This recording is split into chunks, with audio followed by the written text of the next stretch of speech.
One of the most painful tasks of life is when parents have to bury their children, because the normal course of life is that parents are buried by their children. When parents have to bury their children, particularly if the children are very young, it means someone died before their time. 4,000 years ago, there was a man named Job who lost all 10 of his children on the same day. How does a parent respond to a tragedy like that? How should we respond when we watch people suffer a tragedy like that? The death of children causes many people to question God. Where is God? Why does God allow this? Why does God allow good people to suffer? Fortunately, most of us will never suffer as great a tragedy as Job did. But even though our pain is less than Job's pain, Job's response to his pain is still a great lesson for us on what to do when we suffer pain. This episode is the second episode in a series on the book of Job called Why Do People Suffer? In the first episode of this series, we looked at the first 5 verses of Job and learned how to live an exceptional life.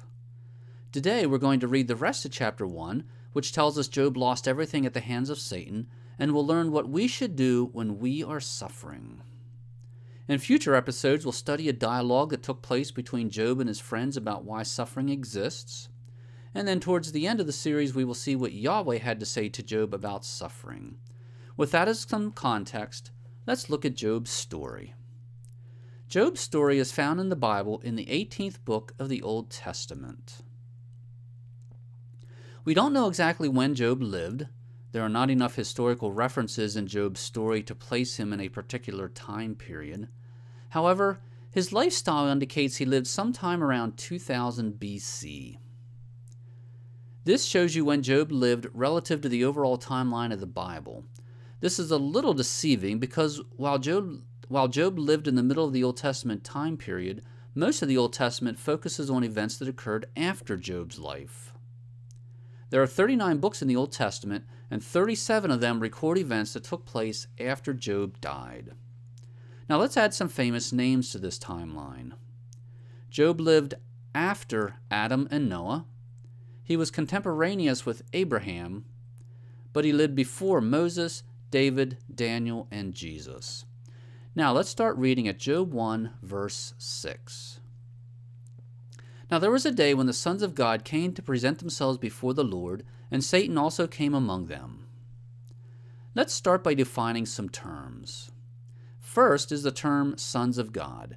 This phrase appears 5 times in the Old Testament. It occurs here and in Job chapter 2.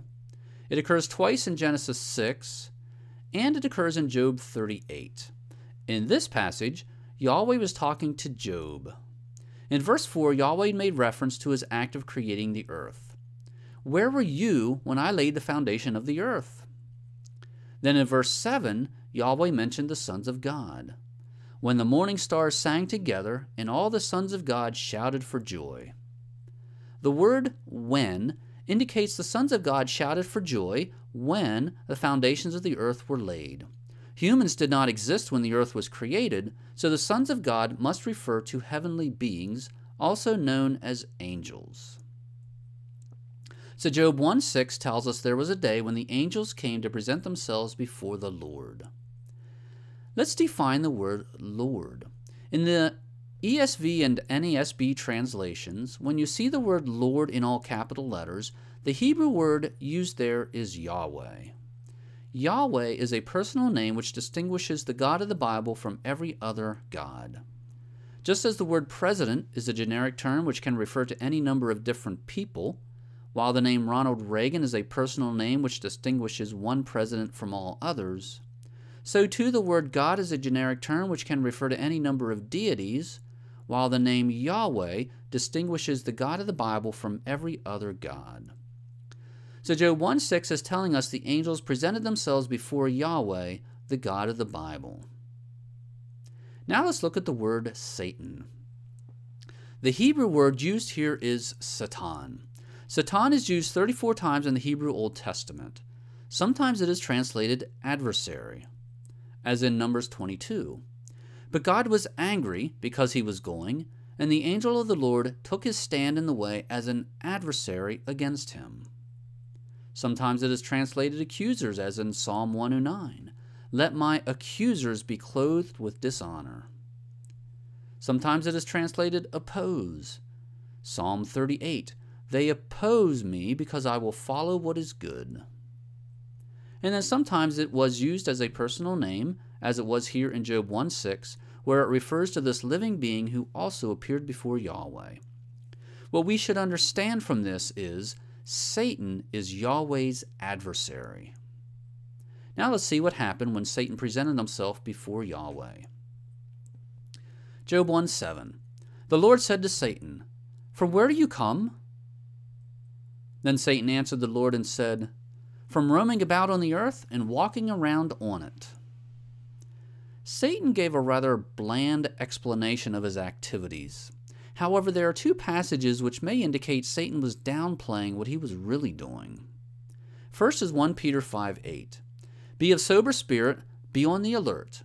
Your adversary, the devil, prowls around like a roaring lion, seeking someone to devour. Notice the word adversary.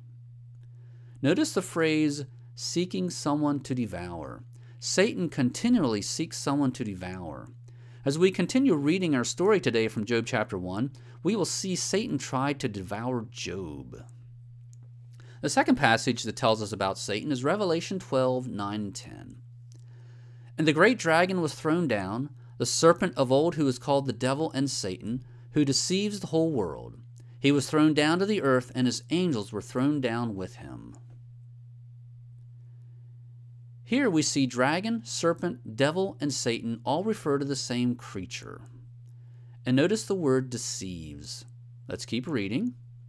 Then I heard a loud voice in heaven saying, Now the salvation and the power and the kingdom of our God and the authority of his Christ have come. For the accuser of our brethren has been thrown down, he who accuses them before our God day and night. This tells us Satan is an accuser. He accuses the brethren day and night.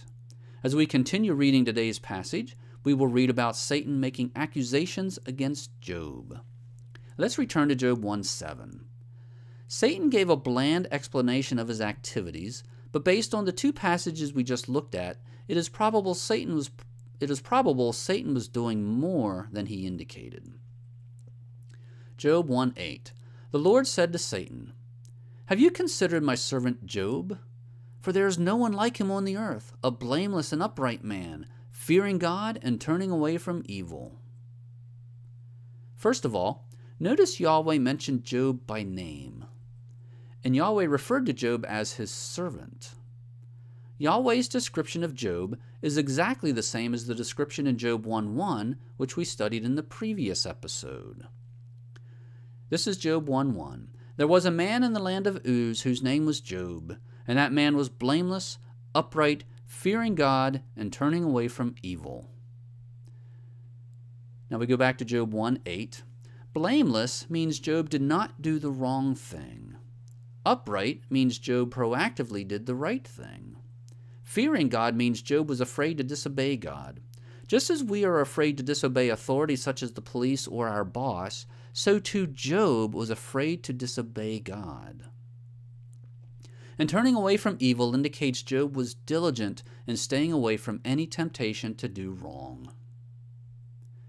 Because of Job's excellent character, Yahweh had very high regard for Job, and when Satan presented himself before Yahweh, Yahweh said, Have you considered my servant Job? There is no one like him. Why did Yahweh say this? Yahweh essentially put a big target on Job. By bragging about Job, Yahweh gave Satan a reason to attack Job and prove God wrong. Yahweh said this because Satan is the adversary. Adversaries need to be defeated. Here on earth, governments deploy soldiers to fight their adversaries, and this puts soldiers at risk of being wounded or killed. Likewise, in the spiritual realm, sometimes God deploys people in spiritual warfare, and this puts people at risk. Yes, God bragged about Job and put him at risk, but that is the nature of warfare. Now let's continue reading. Job 1:9 through 11. Then Satan answered the Lord, Does Job fear God for nothing? Have you not made a hedge about him and his house and all that he has on every side? You have blessed the work of his hands, and his possessions have increased in the land. But put forth your hand now and touch all that he has. He will surely curse you to your face." Remember, Revelation 12 tells us Satan is an accuser. Satan accused Job of following God just for the money. Satan pointed out the hedge around Job and his possessions, the blessing Job received from Yahweh, and the increase in Job's wealth.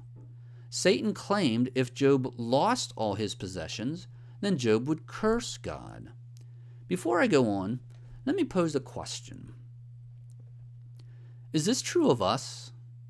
Do we follow God just because of what we get from God? If we lost everything, would we continue to follow God, or would we curse God? Just something to think about. Let's continue. The Lord said to Satan, "Behold, all that he has is in your power, only do not put forth your hand on him." So Satan departed from the presence of the Lord. Why did Yahweh allow Satan to attack Job? Well, remember, Satan is the adversary and accuser. God allowed Satan to attack Job so he could prove Satan wrong. Just as soldiers get hurt in earthly warfare, so too Job was about to get hurt in spiritual warfare. Notice one more thing about this. Satan had limitations. He was allowed to take Job's possessions, but he was not allowed to harm Job himself.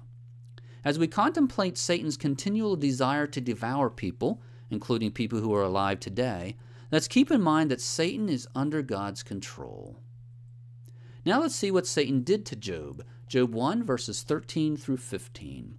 Now on the day when his sons and his daughters were eating and drinking wine in their oldest brother's house, a messenger came to Job and said, "The oxen were plowing, and the donkeys feeding beside them, and the Sabaeans attacked and took them. They also slew the servants with the edge of the sword, and I alone have escaped to tell you." First, Job lost his oxen, donkeys, and some servants. Job 1:16.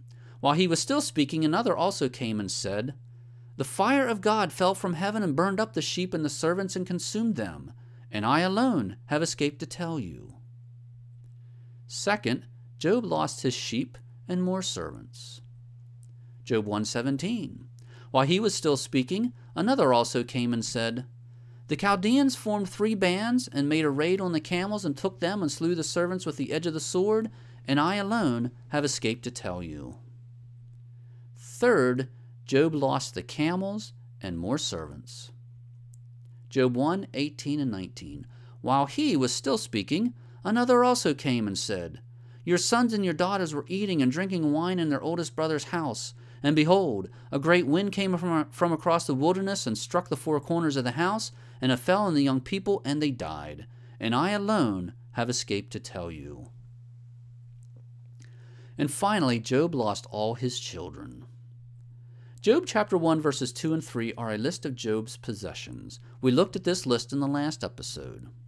Job lost everything on this list. He lost his children and all his possessions on the same day. Let me go on an aside here about Satan. Within Christianity, people who are suffering will often say they are being attacked by Satan. This passage in Job makes it clear Satan is capable of attacking people, but that doesn't mean suffering is always an attack from Satan. Furthermore, while Satan is capable of attacking people, I don't believe Satan is capable of attacking everyone. Think about it this way. Suppose you decide to pray for every person on earth by name. If you pray for 60 people every hour, 24 hours a day, 365 days a year, and you live 100 years, you will only be able to pray for 52 million people in your lifetime. There are 7 billion people on earth. The point is, you can't pray for every person on earth by name. There is not enough time. I believe Satan has a similar limitation. He cannot be everywhere at the same time, and he cannot attack every person at the same time. Therefore, he has to pick and choose what to do with his time and resources, just like we do. When people claim Satan is attacking them, They are claiming that out of the 7 billion people on earth, Satan has decided to attack them at that point in time and no one else. Are they really that much of a threat to Satan? This assumes Satan even knows they exist, which is not a given since Satan has limited knowledge. Now you may be thinking Satan has demons at his command who can help attack people. Yes, he does have demons, but that doesn't mean he has enough demons to attack every person on earth. Satan also has to pick and choose where to send his demons. The point is, we don't know where Satan is, nor what he is doing, and we should hesitate to claim Satan is attacking us. There are 7 billion people on earth to attract his attention, and Satan might actually be completely oblivious to the fact that we even exist. That's the end of my aside on Satan. Let's return to Job. Satan had claimed that Job would curse God if he lost everything. Let's see what Job actually did. Job 1:20-21. Then Job arose and tore his robe and shaved his head, and he fell to the ground and worshipped. He said, "Naked I came from my mother's womb, and naked I shall return there. The Lord gave, and the Lord has taken away. Blessed be the name of the Lord." This phrase, tore his robe, is a common expression in the Old Testament. This was something they did when mourning their dead. For example, Genesis 37 says, "So Jacob tore his clothes, and put sackcloth on his loins, and mourned for his son many days." Job tore his robe because he was mourning for his children. Shaving their head was also part of the mourning process. It says Job worshipped. Let's define worship. Worship is a translation of the Hebrew word shachah. Shachah is often translated bow down. For example, Genesis 27:29 says, "May people serve you, and nations bow down to you. Be master of your brothers, and may your mother's sons bow down to you." When people bow down, they are communicating humility and submission. When Job lost everything, including his children, he humbly submitted to Yahweh's authority. He had fallen to the ground, and he made this statement, "The Lord gave, and the Lord has taken away." Job accepted the fact that Yahweh had chosen to take away his possessions. Since Yahweh had given him everything, Yahweh also had the right to take it away again. Notice that Job blessed the name of Yahweh. He did not curse God as Satan had said he would. Instead, he blessed. Now let's look at verse 22. Through all this, Job did not sin, nor did he blame God. Despite losing all his children and all his possessions, Job did not blame God. Think about the word blame. Blame includes the idea of assigning fault. Job had made the statement that it was Yahweh who took away his possessions, but he was credited with not blaming God because he didn't find fault with the fact his possessions were taken away. Now let me ask some questions. How do we treat God when bad things happen to us? Do we submit to God's authority as Job did? Do we acknowledge that God gave us everything we have, therefore he has the right to take it away again? Or do we blame God and accuse him of not loving us nor caring for us, as if we have a right to have possessions, good health, and a life of ease? Job lost all 10 of his children on the same day. However, Job did not blame God, nor did he find fault with God. Instead, he reaffirmed his submission to God. When bad things happen in our lives, and they will, we should follow Job's example.